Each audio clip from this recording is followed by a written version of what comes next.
Good morning, सत श्री अकाल, सलाम, नमस्ते। सभी लोगों को सुबह का अभिवादन। मैं राम ओस सिंह, इसला UP chairman, SLA member, IRDA loss minimisation committee, voter. आज आपके बीच में इंजीनियरिंग इंश्योरेंस को इनिशियल स्टेज में डिस्कस करते हैं। इनिशियल स्टेज में इंजीनियरिंग इंश्योरेंस स्टार्ट कैसे हुआ, इसके डेवलपमेंट कैसे हुए, इंस्टीट्यूट्स कैसे बने और प्रभावी कैसे हुआ और डेवलप होकर के आज की स्थिति में कैसे आया।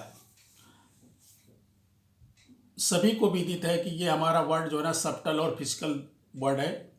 सबटल दिखता ही नहीं और जो फील किया जाता है, फिजिकल वर्ड जो हमें दिखाई पड़ता है, उनके रिसोर्सेस का इस्तेमाल करके हम मनुष्य ने अपने सुविधा के लिए, अपने पर्पज़ के लिए, अपने काम के लिए और अपने जीवन के को चलायमान रखने के लिए बहुत चीज़ें इन्वेंट करी और आज की स्थिति में हम पहुँचे हैं, क्योंकि हम काफ़ी कुछ इजाद कर लिए हैं, इन्वेंट कर लिए हैं। और ये इन्वेंशन के ही रीज़न है कि हम यहाँ से लाइव भी प्रसारण कर सकते हैं और वीडियो के माध्यम से आप तक पहुँच भी सकते हैं और किसी एक कोने से दूसरे कोने से बैठे हुए आदमी से बातचीत हो जाती है, सैटेलाइट लॉन्च हो जाते हैं और सैटेलाइट इस्टेब्लिश हो जाते हैं। ये डेवलपमेंट इंजीनियरिंग में बहुत बृहत्तर रूप से हुआ और साइंटिस्ट और इंजीनियरों का इसमें बड़ा योगदान रहा। तो इंजीनियरिंग इंश्योरेंस स्टार्ट कहाँ से होता है?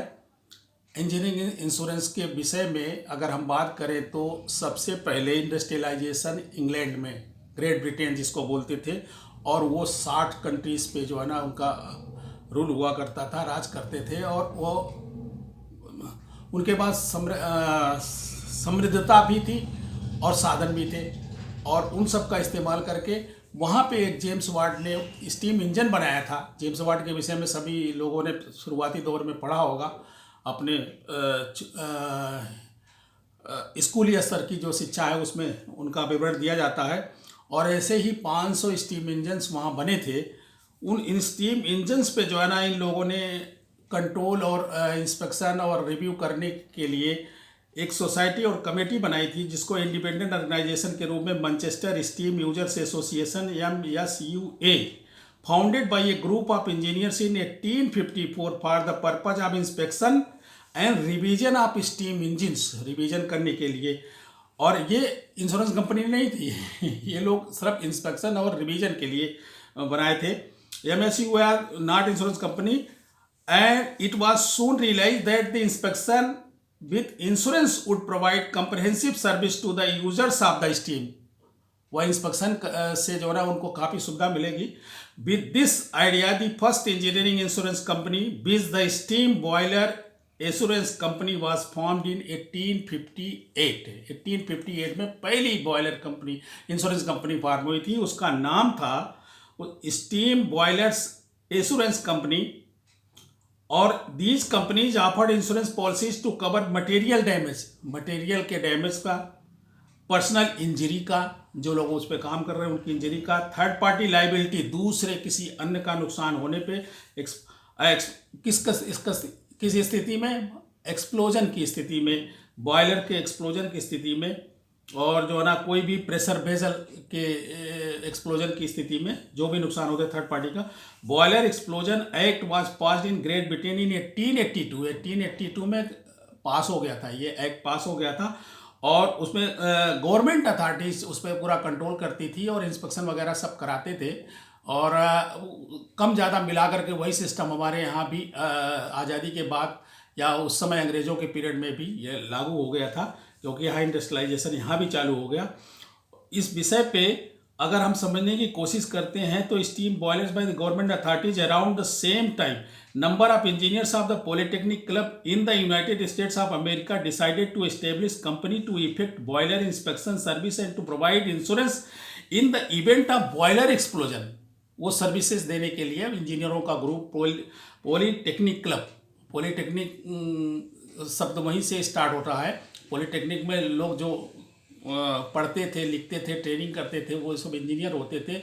और हमारे यहाँ जवाहरलाल नेहरू जी जो पहले प्रधानमंत्री थे, उन्होंने इसको रीढ़ बोला था, इंजीनियरिंग की रीढ़ बोला था। लेकिन आज की डेट में तो हमारे इसी प्रोफेशन में 1000 ऐसे लोग होंगे, 1000 ऐसे सर्वेयर लाइसेंस लेके बैठे हैं जिन्होंने स्कूल का मुंह नहीं देखा है और सारी अटेंडेंस उनकी बनी हुई है, और वो लाइसेंस भी लेकर के बैठ गए। IRDA क्या करे और इसला क्या करे, क्योंकि उनके सब रिकॉर्ड मेंटेन है।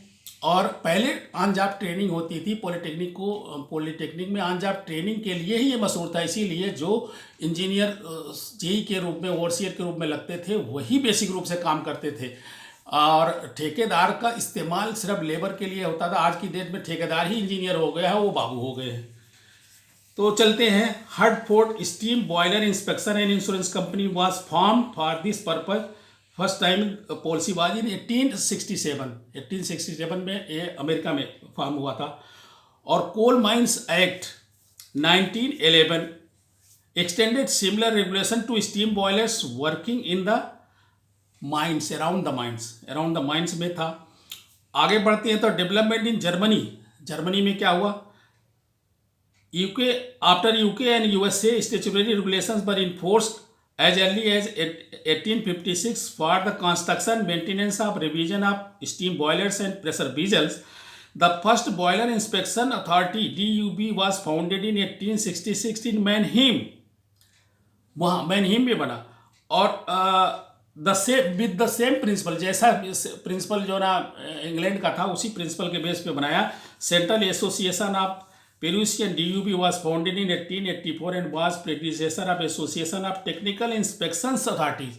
वो टेक्निकल इंस्पेक्शन करने के लिए, ये देखिए कोई भी चीज़ बनती है, इंजीनियरिंग आइटम बनता है, तो उसके जो रिजल्ट होते हैं, आउटकम आते हैं कि वो परफॉर्मेंस के बाद ऐसा तो नहीं है एक्सप्लोड कर जाएगा, बस्ट कर जाएगा और फेल हो जाएगा। उन सब के इंस्पेक्शन के लिए in addition to boilers many other types of machine such as turbine भी बनाए गए थे, इलेक्ट्रिक जनरेटर्स थे, मोटर्स थे, पंप्स थे, कंप्रेसर थे, were invented during the rapid technological development that took place toward the end of 19th century में ये सब इन्वेंट हो चुके थे। More frequent damages were experience by owners and operators of such machinery due to novel and prototype design. वो जो prototype design थी उसकी वजह से कुछ नुकसान आते थे, अब लोगों ने फील किया। This lead to a change in the insurance requirement, and 1922 machinery breakdown insurance policy was enforced, लिया गया, came into existence. The period after the Second World War saw a urgent need for development of the larger and the more efficient machines and technical installation. Up to the early 70s, technical development concentrated mainly in increasing the efficiency of machines, which could be achieved only by increasing the operating parameters like temperature, pressure, speed, temperature, pressure, इन सब के लिए। और यही जो लोग engineer हैं समझेंगे, यही चीज़ें तो मेजर के हैं। However, since this increased the vulnerability and accident and damages, the manufacturing trend has to be aimed at achieving more reliability and productivity in today's age of advanced technology. आज का जो advanced technology है, many different types of plant and equipment of complex nature substantially increase the probability and failure and longer period of interruption after such failures. The requirement on insurance also have correspondingly changed. जैसे भी machine, ये कोई मशीनें बनती है manufacturing के लिए होते हैं, यूनिट्स में लगते हैं, उनके लॉन्ग टर्म में चलते रहने के लिए, या उनके साथ जो है ना कुछ भी मिस हैपनिंग होती है, उन सब के लिए ये रियलाइज़ किया गया, फील किया गया कि लॉस को मिटिगेट करने के लिए इंश्योरेंस की तरफ को ट्रांसफ़र किया जाए। इंजीनियरिंग इंश्योरेंस अब इंडिया में आते हैं। इंडिया में क्या है, इंजीनियरिंग इंश्योरेंस कब से चालू हुआ? Post independence period has seen rapid industrialisation in the India. अंग्रेज़ों के पीरियड में इंडस्ट्रियलाइजेशन हो गया था, टेक्सटाइल मिल थी और बहुत सारी मिलें थी, और बहुत इंडस्ट्रियल सेक्टर इस्टेब्लिश हो चुके थे। हमारे देश के बहुत बड़े उद्योगपतियों ने, जैसे टाटा, जमशेदजी टाटा वगैरह के और सबके थे, बिरला के, सब तैयार हो गए थे, सब लोगों ने तैयार किया था। तो accident of damages can be minimise by proper care and maintenance of machinery, it is not possible to eliminate such accident altogether. With the technological development achieved by the country, the use of the modern and complex machinery is very wide in Indian industries. अभी आज की date में जो Indian industries में machinery इस्तेमाल है, most advance technology की हो रही है। पहले ये मैकेनाइज थी, मैकेनाइज से जो ना सेमी मैकेनाइज हुई, डिजिटलाइज्ड हुई, और टोटल एडवांस टेक्नोलॉजी की मशीनरी चल रही है। इन सब के लिए इंश्योरेंस की व्यवस्था करना और उनके लॉस को जो ना रिस्क को ट्रांसफ़र करने के लिए इंश्योरेंस की व्यवस्था में ये सोचा गया, समझा गया। भारत में भी इकोनॉमिक सिग्निफिकेंस इसका इंजीनियरिंग इंश्योरेंस के इकोनॉमिक सिग्निफिकेंस भी हैं, उस पर हम डिस्कस करते हैं। In addition to the protection against accidental damages, the insurance of plant machinery equipment etc. during construction, erection and operation phases has an important economic significance. It is practically impossible for any industrial organization to provide enough reserve for replacement of costly machinery which may be damaged by the accidental breakdown. Accidental breakdown से हो जाने की स्थिति में कोई भी machine है, उसका रिप्लेसमेंट है, तुरंत इंडस्ट्री लोन पे लेकर के बनाई जाती है, चलती है, और मशीनरी करोड़ों की आई। ये सब को रिस्क को ट्रांसफ़र करने के लिए ये सोचा गया। Development of engineering insurance business in India, development of engineering insurance is of the comparatively recent origin in our country. अब आते हैं हमारे यहाँ इंश्योरेंस कंपनियाँ कैसे स्टार्ट हुई है। The new India insurance company जो बहुत पुरानी कंपनी है और ये पहले से ही प्रभावी थी, पहले ये प्राइवेट सेक्टर की थी, टाटा साहब की थी। The new India insurance company limited started transacting engineering insurance on modest scale in 1953 में ही इन्होंने चालू कर दिया था। Oriental fire and general insurance company limited, around the same time the Oriental and General Insurance Company had set up their engineering insurance department in Bombay under the guidance of Michael Taylor. Michael Taylor थे, वो एक engineer थे। और कुछ syndicate कंपनियां, syndicate मतलब कुछ 4-5 लोगों का सिंडिकेट मिल करके भी इस विषय पे आगे बढ़े हैं, इंजीनियरिंग इंश्योरेंस में आगे बढ़े हैं। वो कौन कौन से हैं? In the eastern part of country syndicate of 5 companies which the London and Lancashire, the concord, Atlas, Yorkshire and British India general, ये 5 कंपनियां थी। Was form in year 1954 with a view to pool their resources and expertise, came to sharing agreement for transaction of engineering and allied risk in India. Risk को share करने के लिए 5 कंपनियां एक साथ आई और इन्होंने यहाँ पे काम करना चालू किया। The risk were underwritten by the syndicate through a technical cell under the supervision of experienced engineer. जो एक्सपीरियंस इंजीनियर होते थे उनके सुपरविजन में और उनके गाइडेंस पे, उनके रिस्क इंस्पेक्शन के साथ रिस्क को लेने की क्षमता है या नहीं है, उसके हिसाब से उन्होंने डिसाइड किया करते थे। Up to the 1959 the flag office of the syndicate was the chief office of the London and Lancashire. Lancashire में ही था, जो कलकत्ता में था। इंजीनियरिंग इंश्योरेंस है जो practice in India offers same जैसा यूके में था उसी तरह से इन्होंने भी किया। In one significant expect the UK certain types of engineering insurance policies besides offering indemnification in case of accident और damages also renders in inspection service during currency of the policy. और इंस्पेक्शन की भी व्यवस्था इन्होंने बनाई। जैसे England में था, वहाँ इंस्पेक्शन का था। हम जैसे आज यहाँ रिस्क इंस्पेक्शन करते हैं, वो जिसको रिस्क लेने से पहले इंस्पेक्शन कर लेते हैं, उसके विषय में पूरी वायबिलिटी जान लेते हैं, उसी तरह से ये इंग्लैंड में डेवलप हुआ। This enables client to comply with the various statutory requirement. उससे क्या होता है कि जब हम रिस्क इंस्पेक्शन करने जाते हैं तो कंप्लायंस के लिए उनको बहुत गवर्नमेंट की जो नाम्स है उनको बोला जाता है। अगर उनके पास नहीं होता है तो वो डेवलप करते हैं और करते हैं, तो उससे क्या होता है सेफ्टी, सिक्योरिटी एंड जो ना रिस्क कंट्रोल के रास्ते बनते हैं।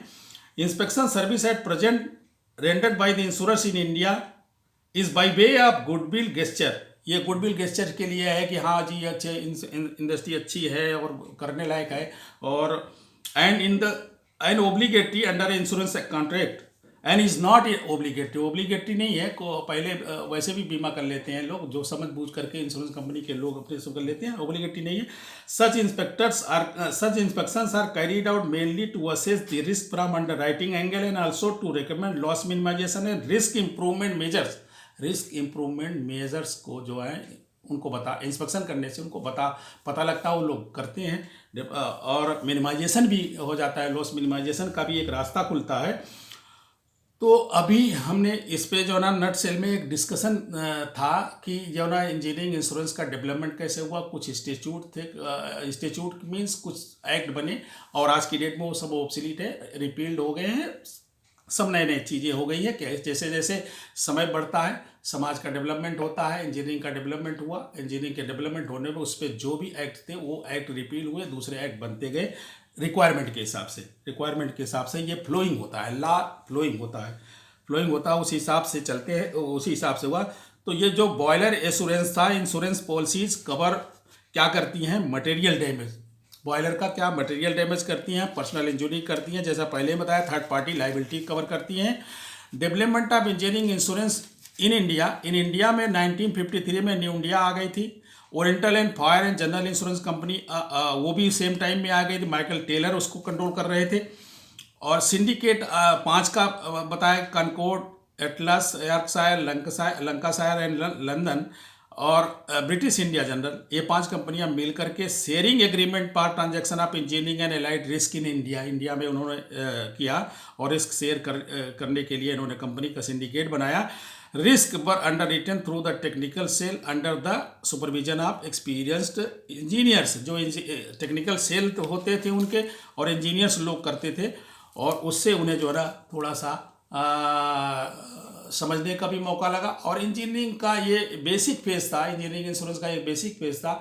इन्हीं शब्दों के साथ हम चाहते हैं कि आगे आप लोग हमारी जो लगातार कंटिन्यूस इसके इंजीनियरिंग इंश्योरेंस में आएंगे उनको देखें और इसे लाइक करें, सब्सक्राइब करें, आगे बढ़ाएं। इन्हीं शब्दों के साथ पुनः अभिवादन और थैंक यू।